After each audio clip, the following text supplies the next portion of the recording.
오늘 함께 나눌 하나님의 말씀은 누가복음 19장 1절에서 10절까지의 말씀과 마가복음 10장 43절에서 45절 말씀도 함께 나눌 건데요.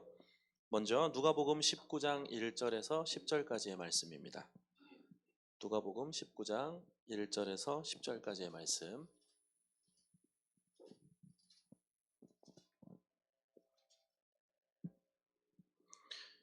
한 목소리로 읽겠습니다. 예수께서 여리고로 들어 지나가시더라. 삭개오라 이름하는 자가 있으니 세례장이요 또한 부자라. 저가 예수께서 어떠한 사람인가 하여 보고자 하되 키가 작고 사람이 많아 할 수 없어 앞으로 달려가 보기 위하여 돌 무화과 나무 위에 올라가니 이는 예수께서 그리로 지나가시게 되밀어라. 예수께서 그곳에 이르사 우러러 보시고 이르시되 삭개오야 속히 내려오라. 내가 오늘 내 집에 유하여야겠다 하시니 급히 내려와 즐거워하며 영접하거늘 무사람이 보고 수군거려 가로되 저가 죄인의 집에 유하러 들어갔도다 하더라. 삭개오가 서서 주께 여짜오되 주여 보시옵소서 내 소유의 절반을 가난한 자들에게 주겠사오며 만일 네 것을 빼앗은 일이 있으면 네 배나 갚겠나이다. 예수께서 이르시되 오늘 구원이 이 집에 이르렀으니 이 사람도 아브라함의 자손이미로다. 인자가 온 것은 잃어버린 자를 찾아 구원하려 함이니라. 아멘. 마태복음 10장 말씀도 같이 나누도록 하겠습니다. 마태복음 10장 43절에서 45절의 말씀입니다.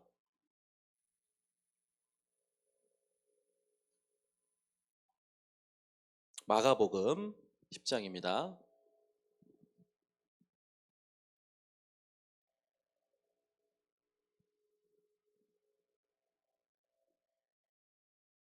마가복음 10장 43절에서 45절의 말씀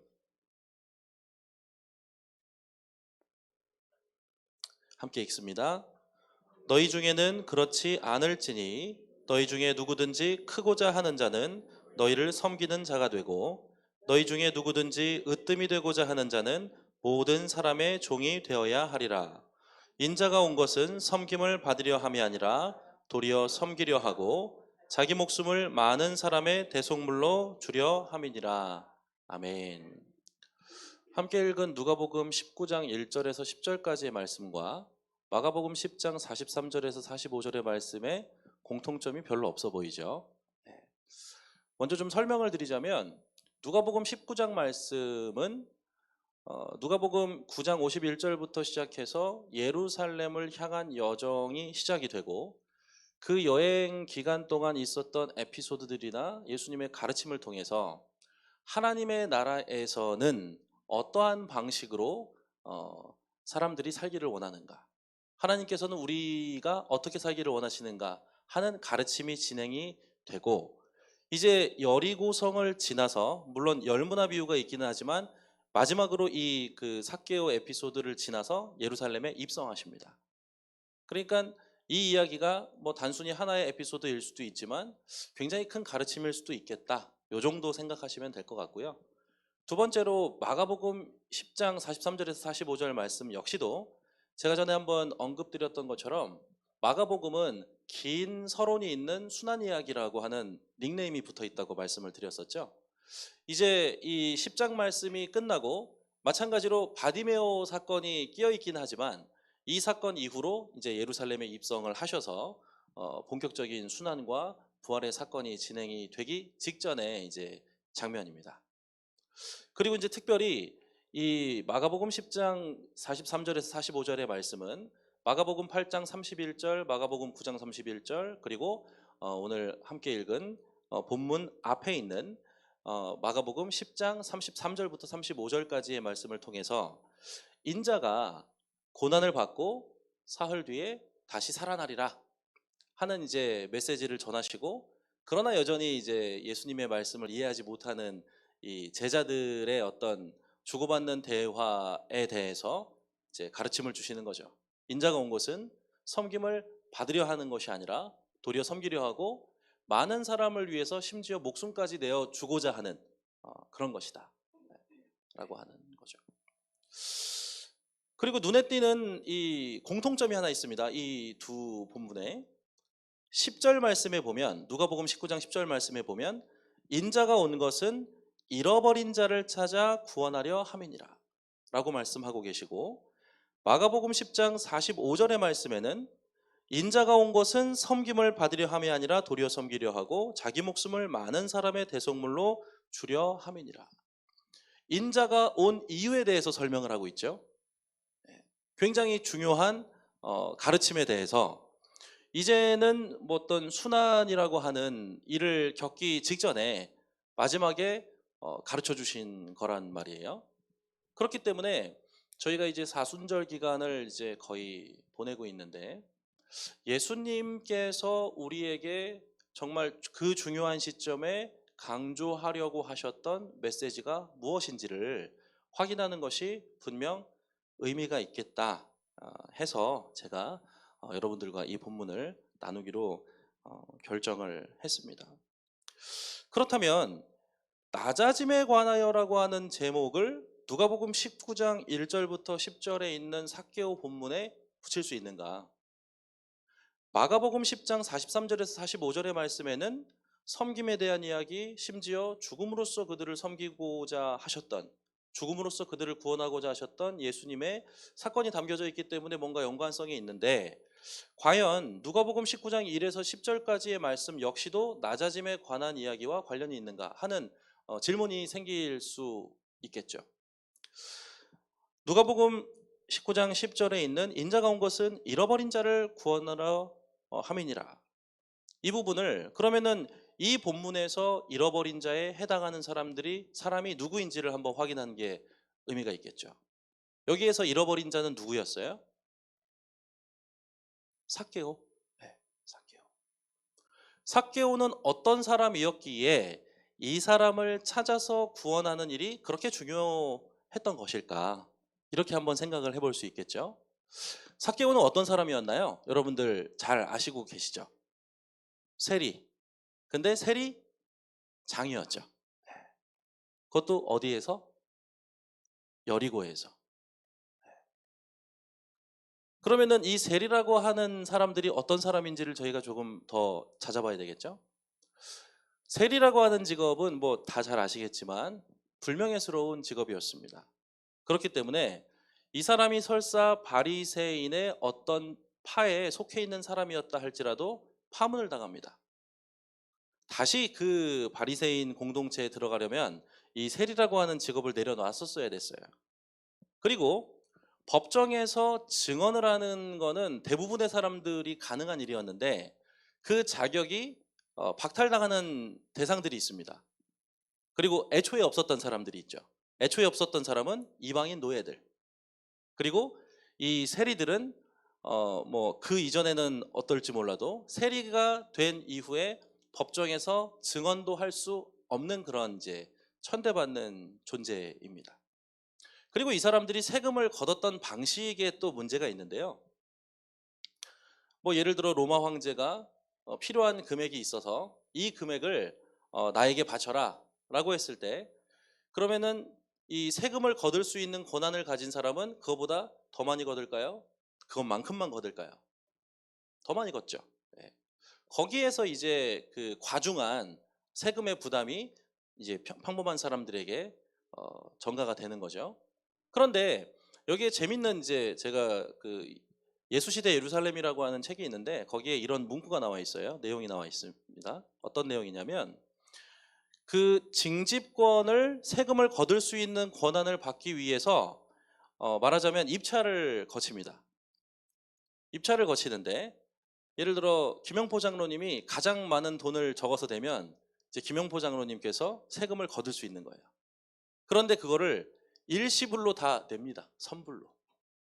그러면 이 징집권의 영향력이 여리고 지역에만 있는 건지, 아니면 뭐 조그만한 마을일 수도 있고 또는 뭐 더 큰 범위일 수도 있겠지만, 저희가 여리고라고 상정을 해놓고 봐도 여리고에 사는 사람들에게 걷는 세금의 전액을 일시불로 선불을 지급할 수 있을 정도의 부자라면 그게 정상적인 방법으로 모은 것일까요?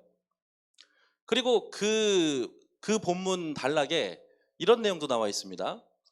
어, 이제 천대받던 직업들이 몇 가지가 있는데 사실은 목동도 굉장히 천대받던 직업이에요. 목동을 비롯한 세리들은 그들이 지은 죄를 회개할 수 없을 것이다. 왜냐하면 그들이 자기가 잘못한 대상들을 다 기억할 수 없기 때문이다. 굉장히 오랜 시간 동안 부당하게 세금을 걷어서 자기들의 배를 채웠던 사람이기 때문에, 그렇죠? 그걸 일일이 찾아가서, 여기 지금 삭개오는 자신의 그 재산의 절반을 가난한 사람들에게 돌리고 또 부당하게 빼앗은 것이 있다면 그것에 대해서 또 갚겠다고 말을 하고 있지만, 실제로 그것이 불가능할 정도로 굉장히 어떤 정말 첨예하게 부정한 일들이 켜켜이 쌓여가지고 그 위에 앉아 있는 사람이 세리들인데 그 위에 세리장이 삭개오라는 이야기예요.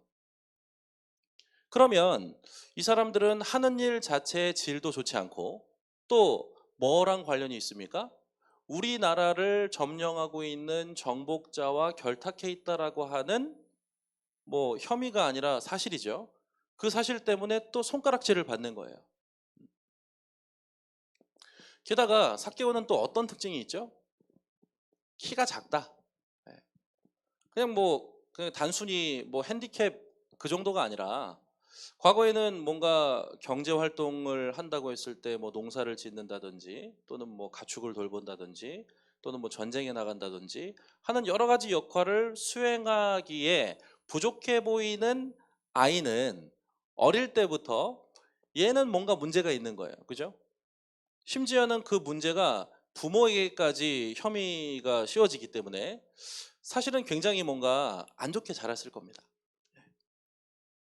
그리고 그런 핸디캡이 있음에도 불구하고 세리장까지 올라갔다라고 한다는 것은 정말 사리에 밝고, 그죠?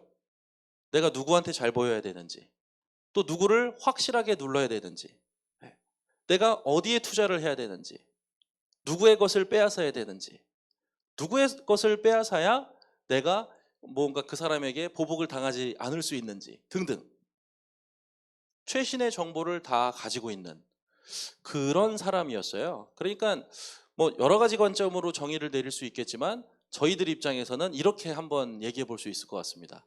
가장 전도하기 힘든 사람, 네.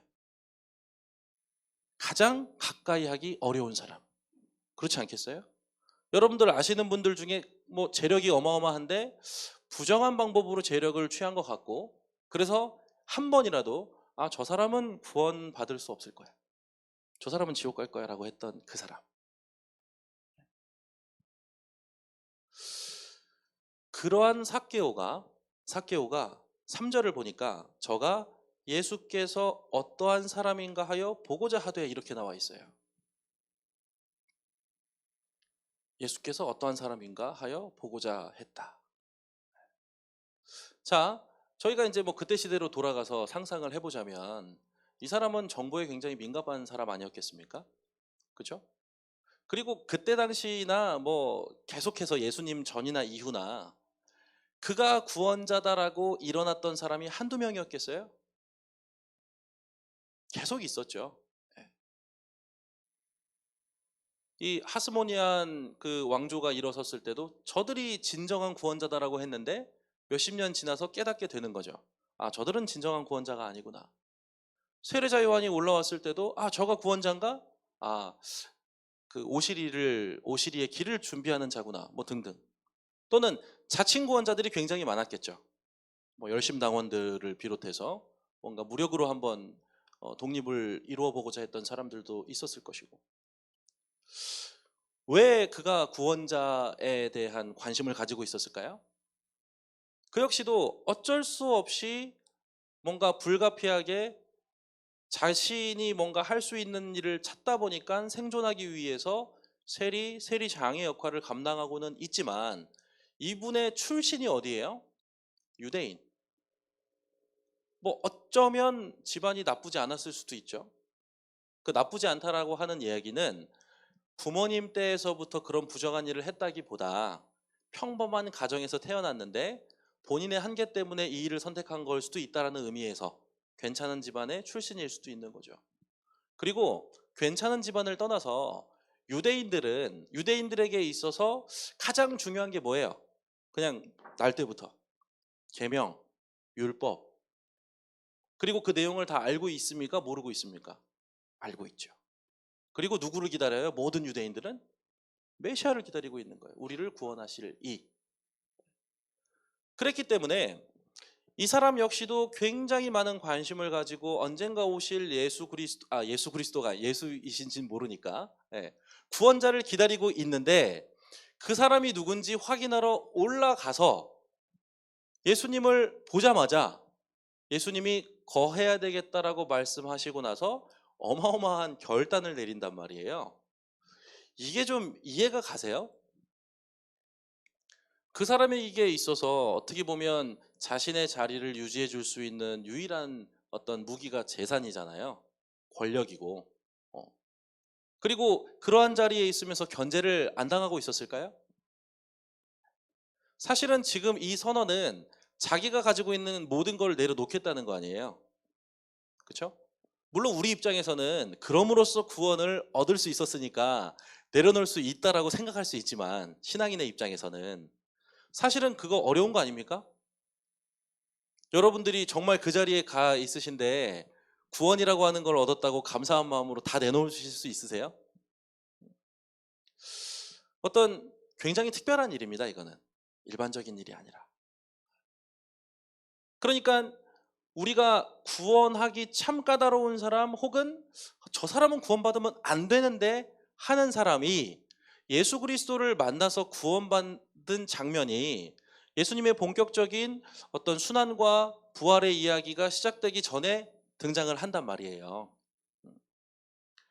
이제 뭐 정확한 해석은 아닐 수 있지만 저의 이제 개인적인 묵상을 통해서 이제 좀 생각했던 이야기들을 한번 나눠보려고 합니다. 그 사순절 기간이 되면 항상 뭐가 만개하죠? 네, 꽃이 만개합니다. 뭐 해마다 조금씩 다르죠. 타이밍은 어느 꽃이 만개하는지는 조금씩 다르지만 꽃이 만개해요. 저는 개인적으로 뭐 다른 의견들이 있으실 수 있겠지만, 예수님께서 정말 사람으로서의 삶을 충실히 감당하는 그런 과정 속에서 정말 말씀대로 살려고 노력하고 바른 질문을 던지고 그러면서 성장했다고 믿는 사람입니다. 그냥 하나님께서 어, 당신과 동일한 존재이기 때문에 뭔가 주입해 주신 능력 가지고 사역하신 게 아니라, 그렇기 때문에 예수 그리스도께서도 제자들이 어떻게 귀신을 내쫓습니까? 기도 외에는 이러한 유가 나갈 수 없느니라라고 하셨다고 저는 생각을 해요. 그러니까 예수 그리스도께서 공생애를 시작하셨던 그 시점에도 정말 좀 하나님의 뜻에 완벽하게 부합한 사람이셨겠지만, 정말로 순환의 사건에 들어가기 직전인 이때야말로 예수님께서 진정 구원자이시기에 합당할 만큼 만개한 순간이었다고 생각을 해봤어요. 그리고 그 만개한 순간이 발휘했던 능력이 과연 무엇일까? 예수님께서 정말 하나님의 뜻대로 살고자 노력하고 말씀대로 살았던 그 시간들이 쌓여서 이루어낸 어떤 뭐 수준, 능력, 어, 그것이 어떤 식으로 발휘가 됐을까? 저는 여기에서 어떤 낮아짐이라고 하는 코드도 분명히 있었을 것이다. 그럼 그 낮아짐이라고 하는 코드를 통해서 뭔가 실질적으로 벌어졌던 일은 뭐냐? 세리와 죄인들도 예수 그리스도와 함께하는 것이 불편하지 않았다. 이미 그 이야기의 초반부터. 심지어는 사리분별에 정말 확실하고 손해를 보지 않고 이익을 잘 따라갈 수 있었던 정점에 있었던, 그죠? 유대인으로서는 뭐 정점 중에 하나죠. 명예롭지는 못하지만 그 삭개오라고 하는 사람마저도 예수 그리스도를 딱 보자마자 알아보는 거죠. 저 사람은 나를 이용해 먹을 사람이라든지, 그죠?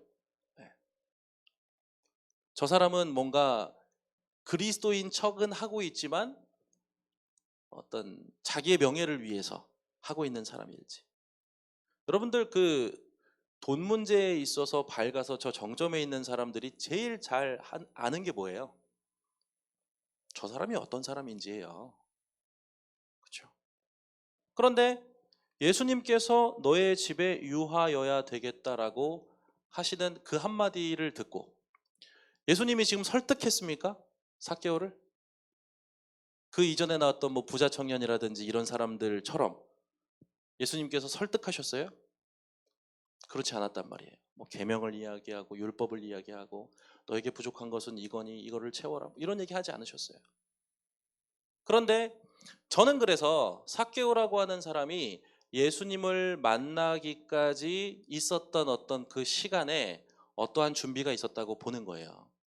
이 사람은 분명히 부정한 일을 하고 있음에도 마음 한켠에는 자신이 어릴 때부터 계속해서 고백했던 율법, 계명의 어떤 가치들, 그리고 그 가치를 통해서 하나님의 나라를 이루실 어떤 구원자가 오실 거다라고 하는 기대감이 이 사람에게 있었고, 그 오실 메시아가 오신다면 내가 언제든지 나의 모든 것을 다 포기하고 그 자리에 서겠다라고 하는 다짐이 있었기 때문에 예수님과의 만남에서 그렇게 선택할 수 있었지 않았을까.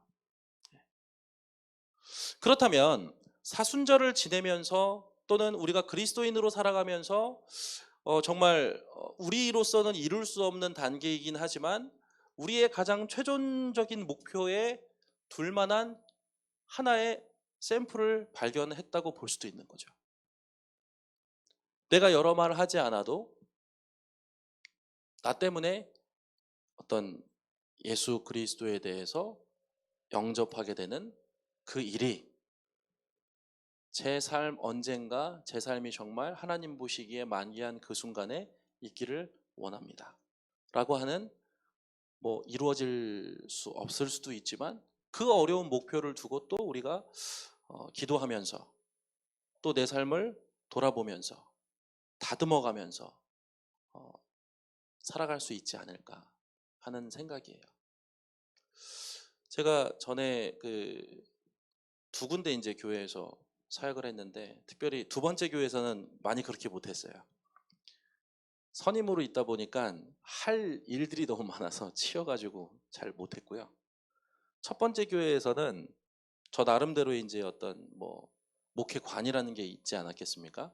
그래서 교회에서 조금 이렇게 그 소외된 분들하고 많이 친하게 지냈어요. 뭐 청년들도 그렇고 성도님들 중에도. 그러다 보니까 뭐 그때는 이제 좀 제가 30대니까 아직 뭐 지금도 역시 좀 아직 어설프지만 더 어설플 때 아닙니까? 그래서 좀 중요한 일을 감당하고 있는 분들, 교회에서 정말 활약을 많이 하고 계신 분들하고 약속을 했는데 어떤 좀 교회 안에서 좀 그렇지 못하신 분들이 요청을 하면 이 약속 그냥 취소하고 일로 갔어요. 그러면서 이분들이 이제 기분 나쁜 걸 표현을 하면은 막 일장 연설을 하는 거예요, 제가. 원래 교회는 그런 곳이에요, 막 이러면서. 네. 그것도 잘못된 거죠. 지금 생각해 보면. 근데 어쨌든 때를 얻게 된다면 뭔가 일단은 우리 교회 안에 있는 사람들 중에 조금 이렇게 손이 잘 안 닿는 누군가에게 다가가는 노력을 하는 게 의미가 있다. 그런데 보통 제가 이제 그렇게 해보면요. 쉽지는 않아요. 조금 외곽에 있으신 이유가 있어요, 사실은. 네, 정말 있습니다. 그런데 그거를 감수하면서 계속 다가가려고 하는 노력을 한다는 게 쉽지 않아요, 절대. 그런데 오늘 이 이야기를 통해서 우리가 조금 그래도 도전해 볼 수 있는 게 있다라는 거죠. 세리하고 죄인들하고 대화하면서 예수님께서 뭐 막 마음 편하고 기쁘기만 하셨겠어요? 그렇죠? 한 말 또 하고 한 말 또 하고 주정 부리셨을 수도 있고, 네? 자기가 하는 일의 정당성을 이야기하면서 말도 안 되는 궤변을 내놨을 수도 있고, 그렇죠? 하지만 예수님의 스탠스는 뭐예요? 당신들 역시 하나님의 뜻에 부합한 삶을 살면, 하나님을 받아들이면 구원받을 수 있다. 이 이야기 하고 싶어가지고 옆에 있는 거 아니에요. 세리와 죄인이라고 해서 무조건 구원받습니까? 그건 아니잖아요. 하지만 세리와 죄인들은 스스로가 나는 구원받지 못할 사람이야 라고 포기하고 있을 때 다시금 그 기회가 있음을 상기시켜주는 것이 예수님께서 그들과 함께 하셨던 그런 거 아니겠어요? 그러니까 저도 나이가 이제 조금씩 먹어가면서 더 까다로워지더라고요. 굳이 나랑 코드가 안 맞는 사람하고 대화하는 게 어려워요. 여기 계신 분들은 더 어렵겠죠. 지금 거의 제가 막내급이잖아요, 여기서. 해리자매 빼고. 네. 그러니까 나이가 먹어가면서 이 목표는 더 어려운 목표예요, 쉬운 목표예요? 굉장히 어려운 목표입니다. 굉장히 어려운 목표. 인간으로서는 거의 도달하기 어려운 그런 목표예요. 하지만 다시 한번 강조하는 대로 예수님께서 정말 어떤 의미에서는 최후의 가르침으로 보여주셨다. 저는 그렇게 생각하고 싶은 겁니다.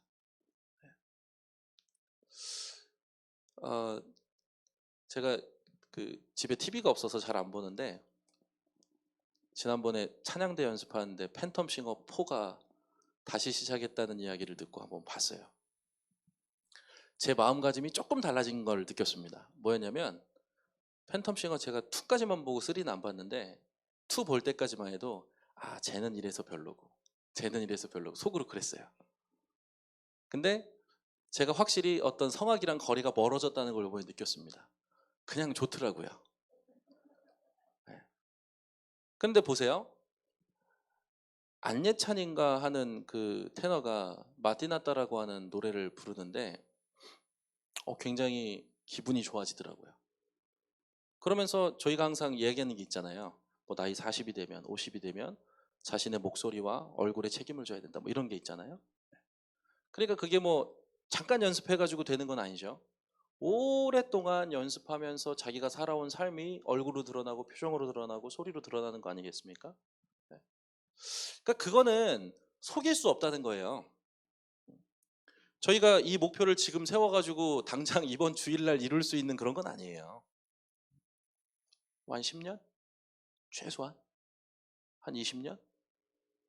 누구라도 나에게 다가올 수 있는 사람이 되고자 하는 그 노력을 한번 시작을 해보시는 게 2023년도 사순절에 큰 의미가 있지 않을까 생각을 합니다. 그래서 내가 전에는 내 주변에 있는 사람 중에 한 10명한테 다가갈 수 있는 사람이었다면 더 많은 사람에게 다가갈 수 있는 사람이 되기를 계속해서 간구하면서 나아가고, 또는 전에는 나에게 접근하는 사람이 편하게 접촉했던 사람이 어느 정도였다면 그거보다는 조금 더 넓어지는 그러한 방향성을 가지고 살아갈 때 하나님께서 선한 뜻을 품고 간구하는 우리에게 그 기도 제목을 반드시 이루어 주실 거라고 생각해요. 네. 왜 우리의 기도가 이루어지지 않는가?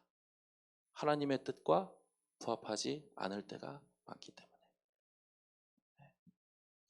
저희들이 그러한 소망을 품고 이번 사순절 기간 그리고 다음 주 고난 주간을 잘 거치고, 또 뭐 짧은 순간에 이룰 수 없는 목표이긴 하지만 올해부터 시작해서 정말 예수 그리스도를 닮아가는, 여전히 부족한 나의 모습을 고백하며 걸어가시는 저와 여러분이 되기를 주님의 이름으로 소망합니다. 함께 기도하겠습니다.